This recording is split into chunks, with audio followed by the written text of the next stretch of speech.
Hi everyone, I'm Nancy, a 28-year-old marketing executive at William & Brooks. What I'm about to share will absolutely blow your mind. I met James at the annual marketing summit in Chicago. He was presenting on digital transformation, and I was immediately drawn to his confidence and that warm, genuine smile.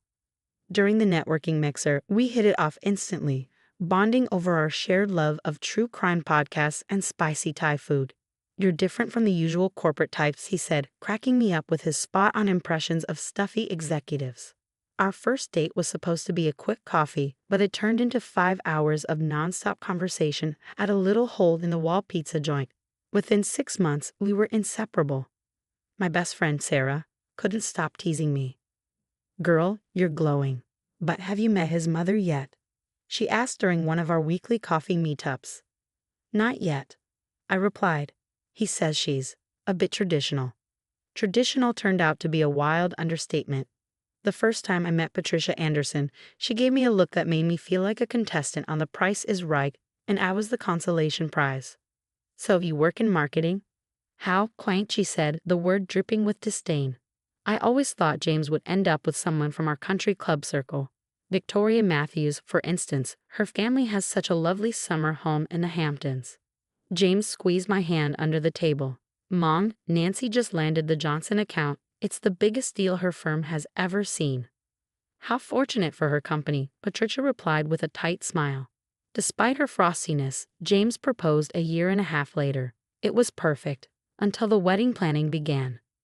"The Andersons have always married at street rages," Patricia declared at our first planning meeting. "And the color scheme must be cream and gold. Anything else would be pedestrian." "Actually," I countered, "we were thinking of an outdoor ceremony at Riverside Gardens." "Oh, how unique. I suppose some people enjoy that sort of thing," she said with a tone that suggested I had just suggested serving hot dogs at the reception. James' younger brother, Michael, pulled me aside later. "Don't let her get to you," he said. "She did the same thing to James' ex, Linda. Mom's got serious control issues." Even James's dad, Robert, seemed resigned. "Patricia just wants the best for her son," he'd say with a weary smile. But his eyes told a different story. Sarah, on the other hand, saw right through Patricia. "She's marking her territory like a designer-clad pit bull. You need to stand your ground." I tried to keep the peace, but Patricia's suggestions quickly escalated into demands. She started showing up at our apartment unannounced, always with catalogs and vendor contacts in tow. "I'm just trying to help, dear," she'd say. "After all, you're not exactly familiar with our social circle's expectations." The first major red flag came with an invitation to one of her tea parties, which she called a formal welcome to their social circle. I should have known better. "Everyone, I'd like you to meet Nancy," Patricia announced to the room. She used to help around our house before catching James's eye. Quite the ambitious little thing. The room went silent. My cheeks burned as the women exchanged smug, knowing looks. "Actually, I'm a marketing executive," I managed to say, forcing a smile. "Oh, of course you are, dear. Social mobility is so inspiring," she replied with a saccharine grin. I left the party in tears and called Sarah immediately. "That witch, you need to document everything. Voice recordings, texts, the works," she said. When I confronted James that night, his reaction floored me. "Mom probably didn't mean it that way," he said, looking exasperated. "She's just old-fashioned. You're being too sensitive." "Too sensitive?" I shot back. "She told everyone I was your maid. She's having trouble adjusting." "Give her time," he insisted.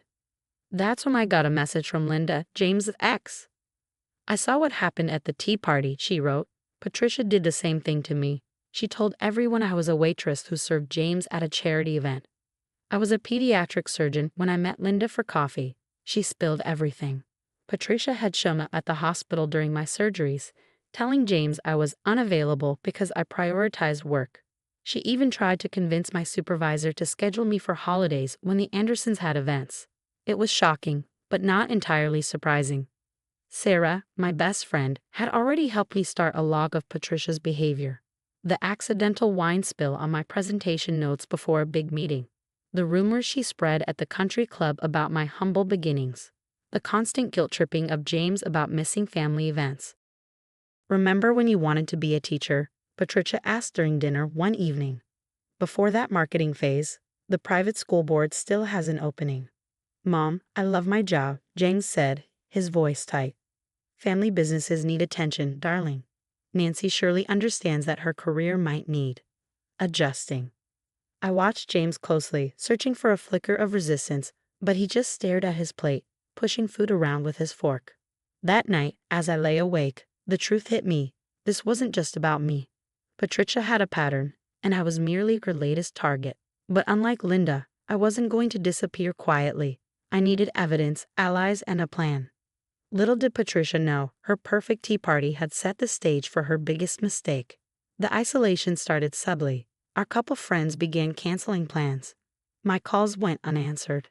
At a charity gala, I overheard whispers. She's just after the Anderson fortune.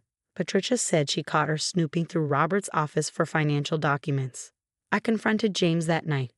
Your mother is destroying my reputation, I said. Why would Mom lie?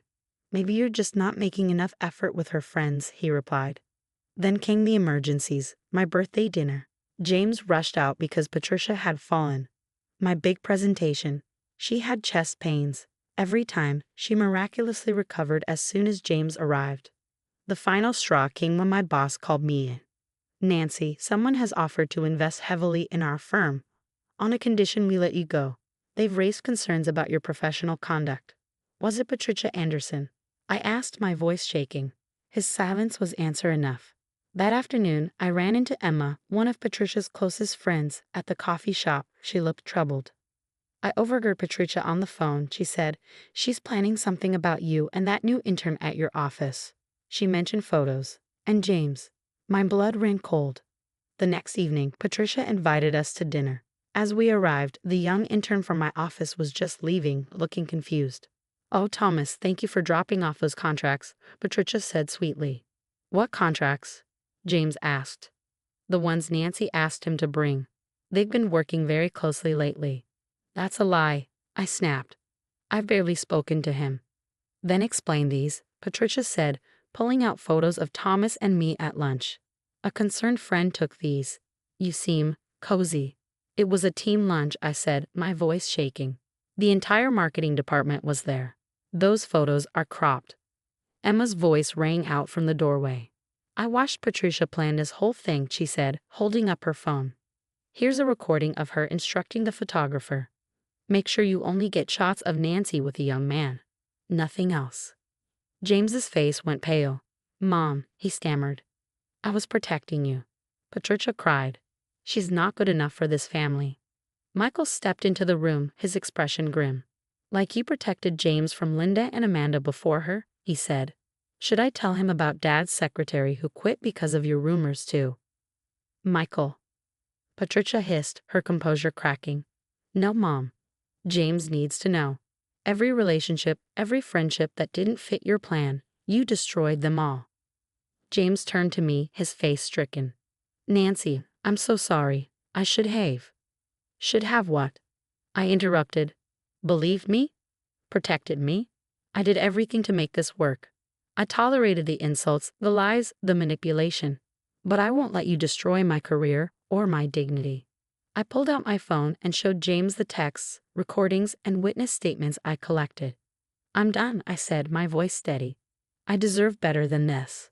I walked out of Patricia's perfectly decorated dining room, ignoring her protests and James's calls. Sarah was waiting in her car outside. You were right, I told her, throwing my overnight bag into the back seat. I need to choose myself. As we drove away, I saw James standing in the driveway, looking lost.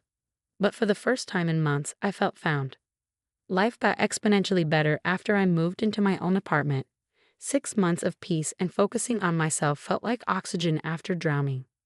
The board unanimously voted to promote you to VP of Marketing. My boss announced one day, your handling of the Miller campaign was exceptional.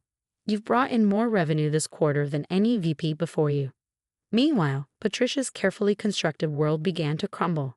Emma exposed her manipulation to their social circle, and the country club membership she prized above all else was revoked in a very public board meeting. Then came the text from Michael. Mom wants to meet, says she'll tell you everything. Your call.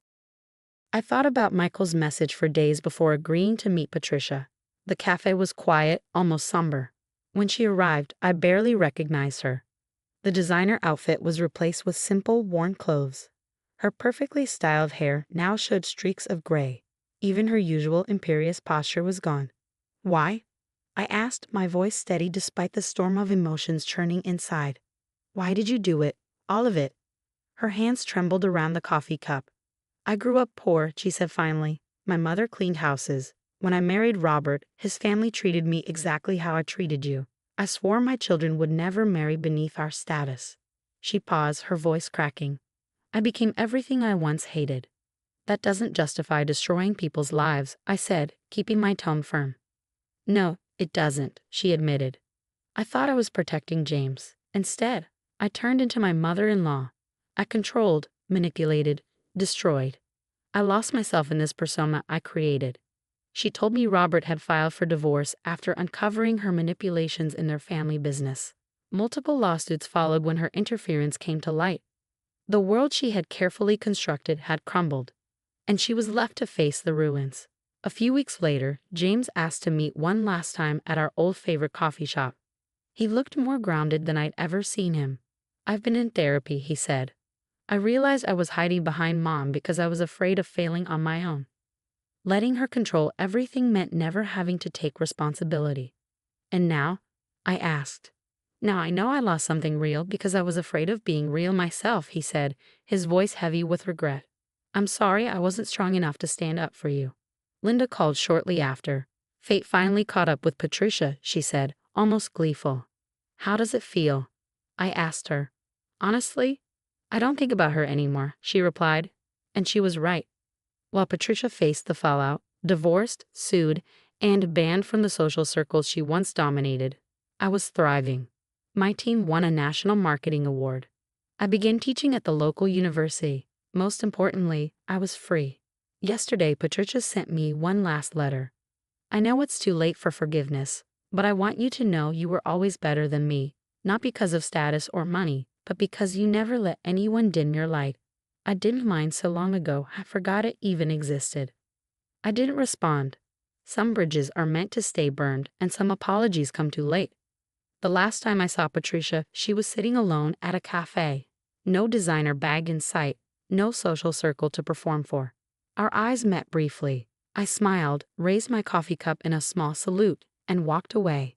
My life was waiting, and it was beautiful, not because I'd won, but because I had refused to lose myself.